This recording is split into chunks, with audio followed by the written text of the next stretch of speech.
રાંદેર લૂંટ કેસમાં રિકવર કરાયેલા 35 લાખ રૂપિયા સુરત પોલીસ દ્વારા તેરા તુજકો અર્પણ કાર્યક્રમ હેઠળ મૂળ ફરિયાદીને પરત સુપ્રત કરવામાં આવ્યા। સુરત શહેરના રાંદેર વિસ્તારમાં થયેલા લૂંટના ગુનામાં સુરત પોલીસે નોંધપાત્ર સફળતા મેળવી છે। આ કેસમાં લૂંટાયેલા અંદાજે 35 લાખ રૂપિયા પોલીસ દ્વારા સફળતાપૂર્વક રિકવર કરવામાં આવ્યા છે।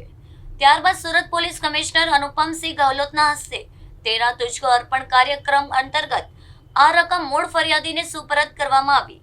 આ પ્રસંગે પોલીસ અધિકારીઓ અને સંબંધિત અધિકારીઓ પણ ઉપસ્થિત રહ્યા હતા। સુરત પોલીસે ઝડપી અને અસરકારક તપાસ કરીને આરોપી સુધી પહોંચવામાં સફળતા મેળવી હતી। રિકવર થયેલી રકમ ફરિયાદીને પરત મળતા તેને સુરત પોલીસનો આભાર વ્યક્ત કર્યો હતો। પોલીસ કમિશનરે જણાવ્યું કે ગુનાનો ભેદ ઉકેલી ફરિયાદીને તેમનો હક પરત અપાવવો એ પોલીસની પ્રાથમિક જવાબદારી છે। તેમણે તપાસમાં જોડાયેલી પોલીસ ટીમના પ્રયાસોની પણ પ્રશંસા કરી હતી।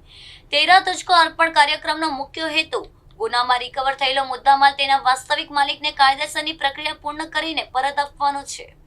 આ કામગીરીથી પોલીસ પ્રત્યે લોકોનો વિશ્વાસ વધુ મજબૂત બન્યો છે।